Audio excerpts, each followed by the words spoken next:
जय।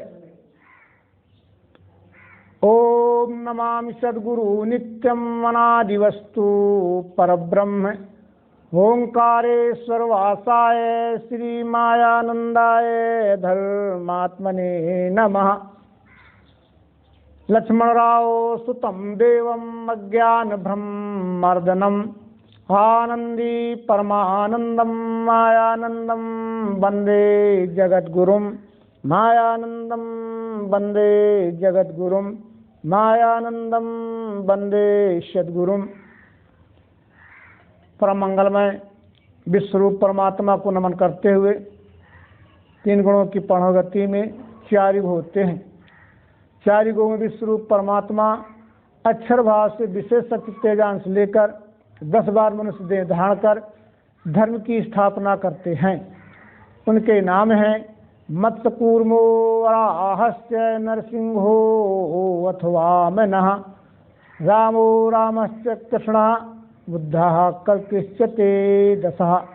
चतुर्युग 10 अवतार मालिका में के सत्य प्रवर्तक धर्म संस्थापक नवम बुद्ध अवतार नारायण भगवान श्री मायानंद जी चैतन्य द्वारा संस्थापित केंद्रीय अध्यात्म विज्ञानशाला ओंकारेश्वर मानधाता खंडवा मध्य प्रदेश के तत्वावधान में उपकेंद्र गोपालपुर नरवल कानपुर उत्तर प्रदेश में भगवान श्री मायानंद चैतन्य जी के 155वें बुद्ध जयंती समारोह में उपस्थित बुद्ध जयंती प्रेमी सज्जनों, सौभाग्यकाक्षिणी शक्ति स्वरूपा देवियों व बालक ब्रह्म सबको सुहृदय से नमन करते हुए आगे का उद्बोधन प्रारंभ करते हैं।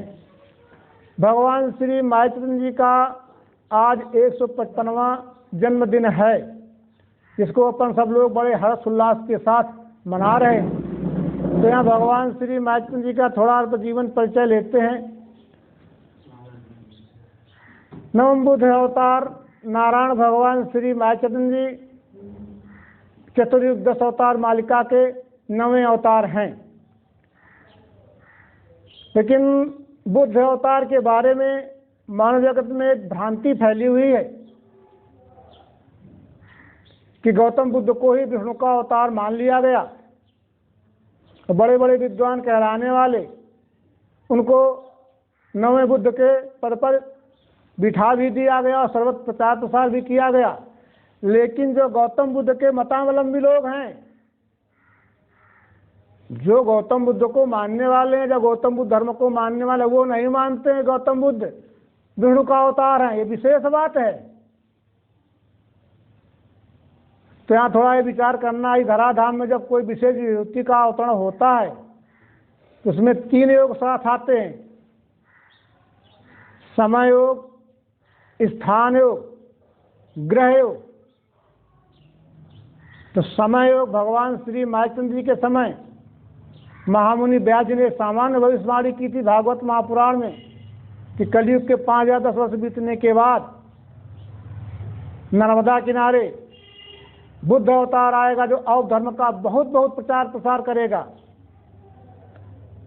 तो ये समय योग ये ग्रह योग भगवान श्री मायाचंद्र के समय पड़ता है। समय योग भगवान श्री मायाचंद्र ने अवतार काल के लिए जिस दिन ग्रह त्याग किया है 5 मई सन 1909 ईस्वी को, उसी दिन बुद्ध पूर्णिमा थी, जिसको वैशाख पूर्णिमा को बुद्ध पूर्णिमा नाम से जानते हैं।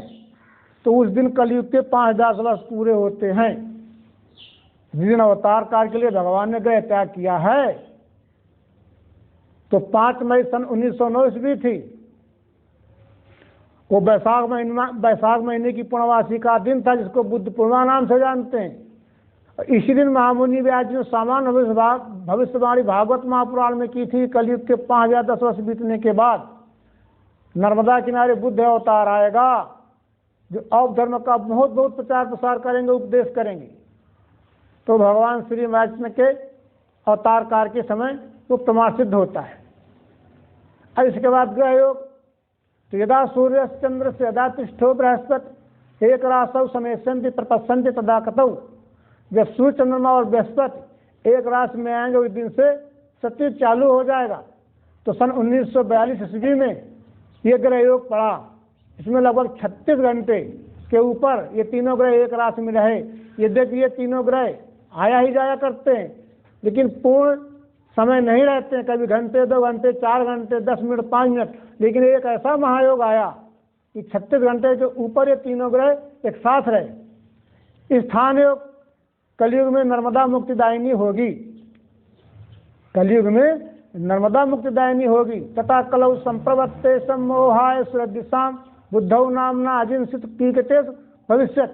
गंगा कनखले पुण्य कुरुक्षेत्रे सरस्वती ग्रामे वाजवरणे पुण्य सर्वत्र नर्मदा। स्मरणात् जन्मजम पापम दर्शनात् जन्मजम स्नानात् जन्म सहित हंत्रेवा कलौ युगे।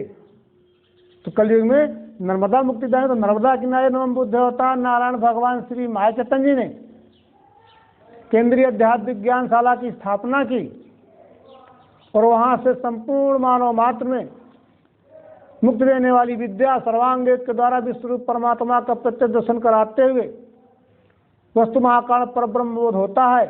ये ज्ञान विज्ञान का 50% सर्वत हो ही रहा है। तो यहाँ भगवान श्री मायाचंद का थोड़ा सा संक्षिप्त जीवन परिचय ले लेते हैं। तो भगवान श्री मायाचंद जी का जन्म 5 नवंबर सन 1862 ईस्वी अगहनवती पंचमी रात्रि लगभग 1 बजे हुआ था। पिताजी का नाम श्री लक्ष्मणराव देसाई और माताजी का नाम श्रीमती आनंदीबाई था और भगवान का प्रारंभिक नाम रामचंद्र भाऊ था।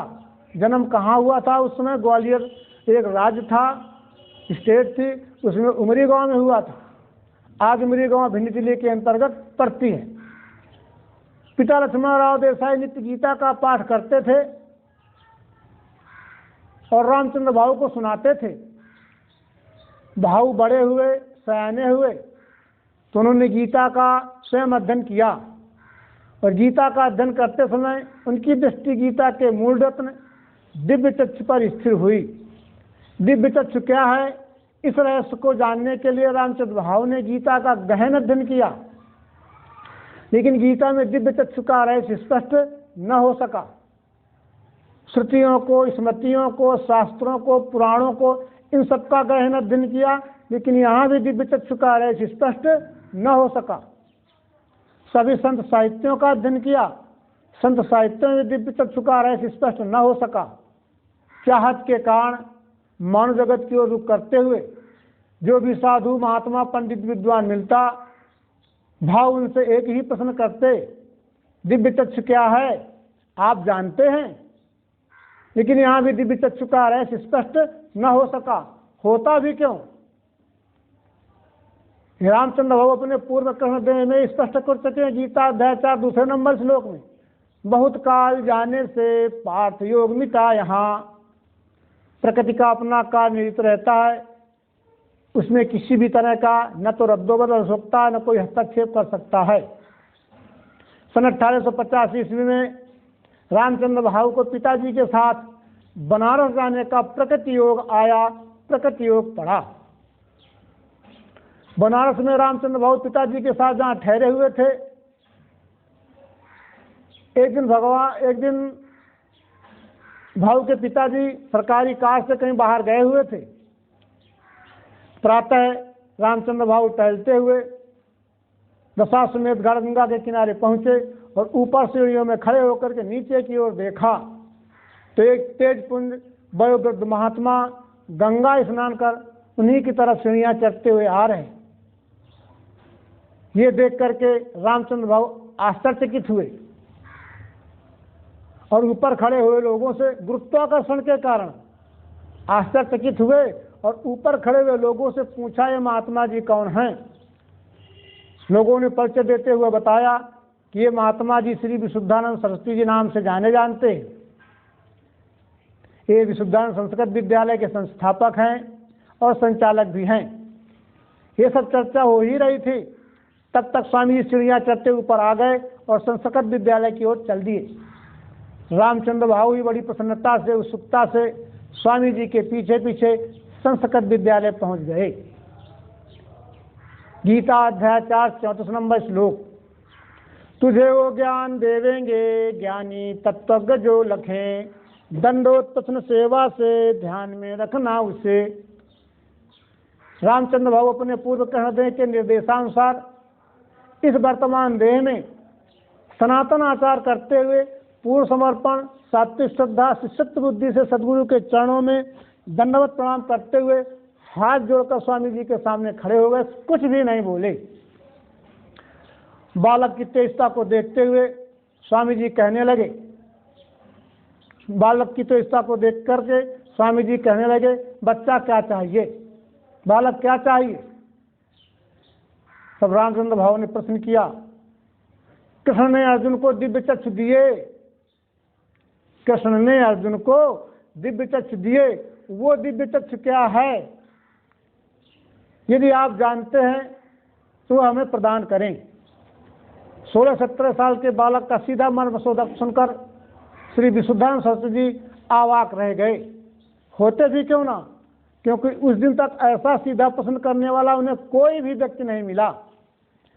श्री गुरु के पदों को है मेरा दंडोत प्रेम से, यही प्रेम रहे स्थायी, कृपा दृष्टि वही मिले।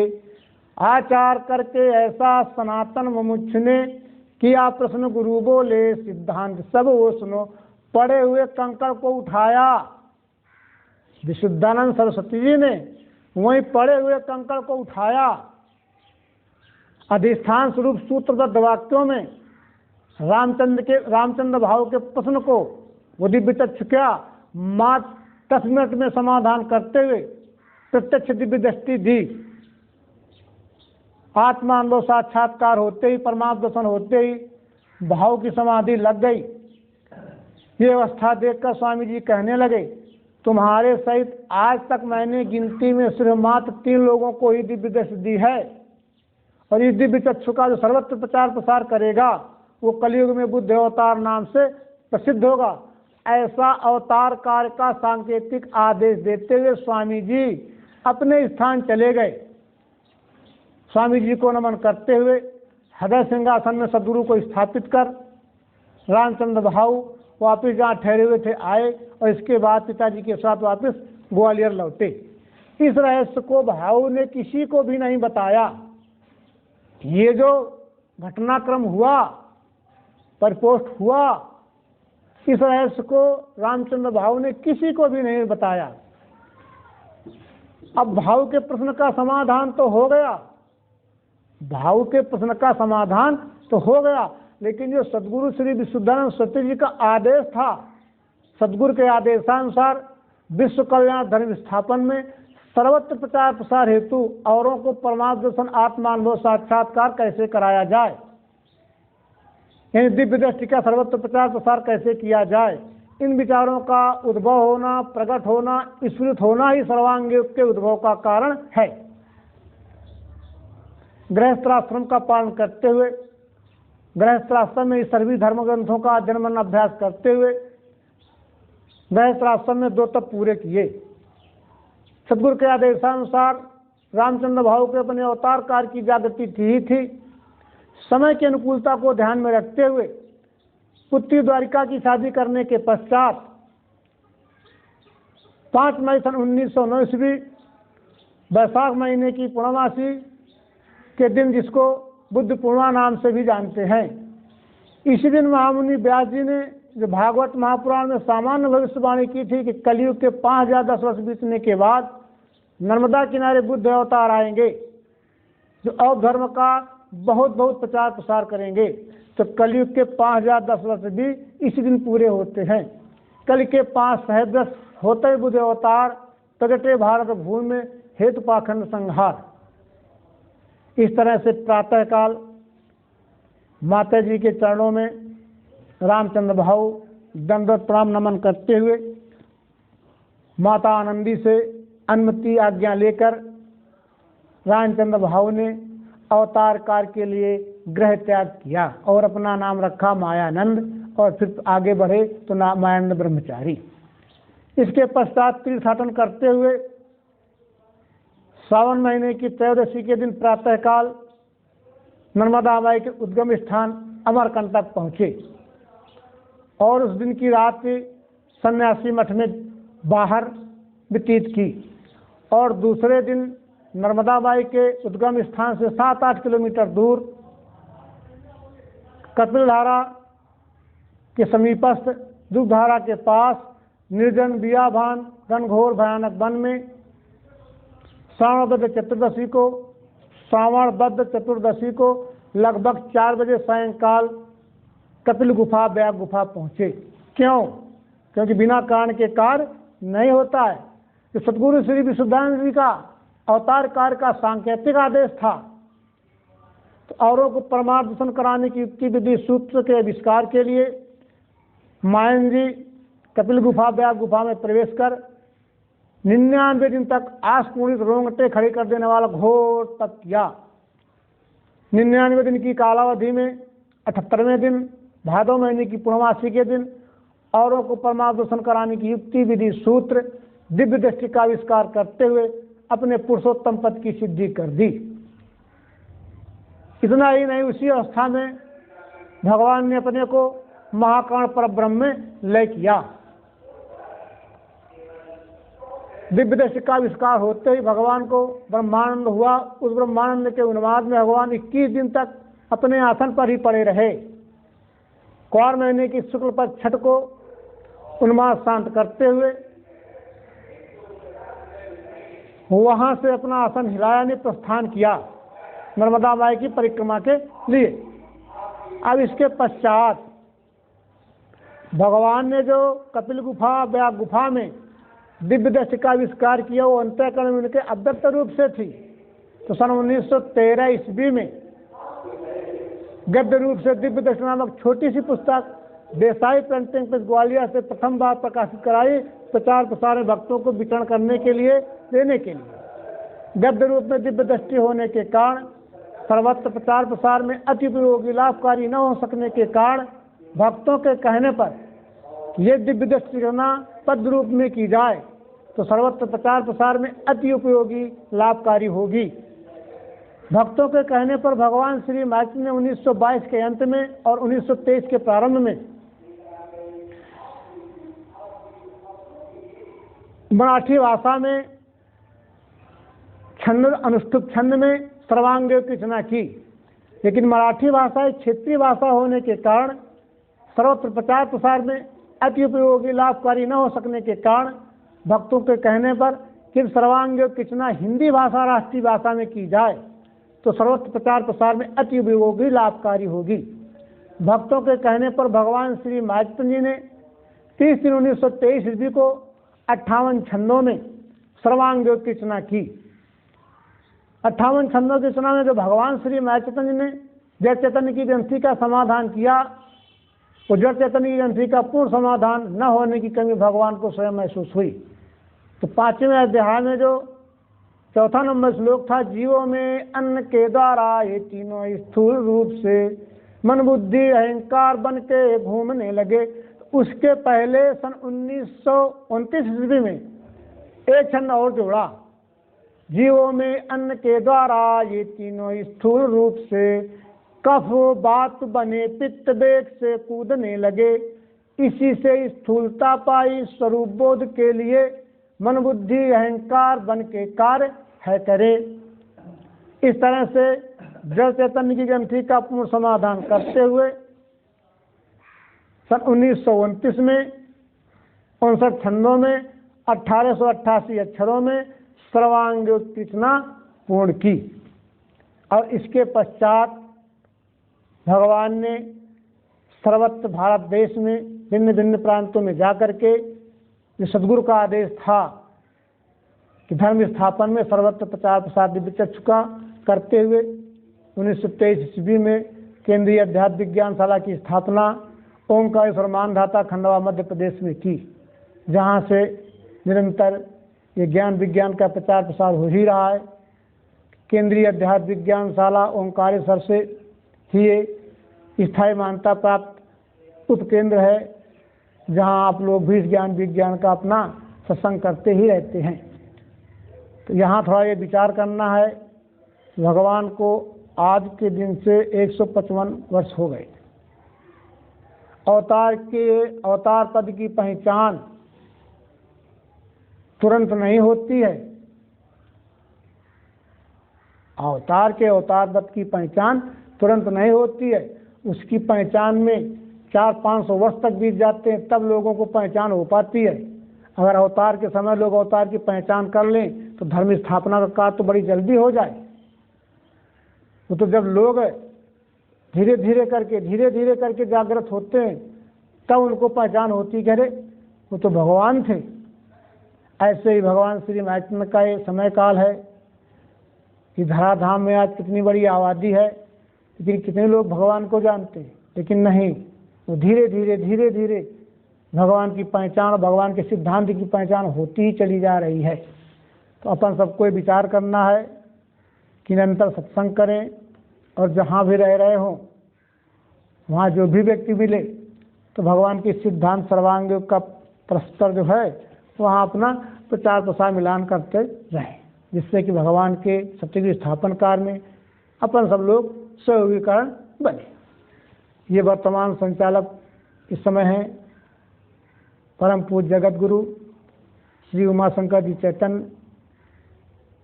ये जबलपुर से हैं और इन्होंने शिक्षा विभाग का जो कार्यकाल था पूरा कार्यकाल पूर्ण करने के पश्चात पंचम संचालक परम पूज्य जगत गुरु सिद्धाचार्य डॉक्टर श्री जीवन चेतन जी के द्वारा इनको एक कार्यभार दिया गया है जो सुचारू रूप से निरंतर चला ही रहे हैं। तो अपन ये विचार करना है कि 3 दिन का प्रशिक्षण शिविर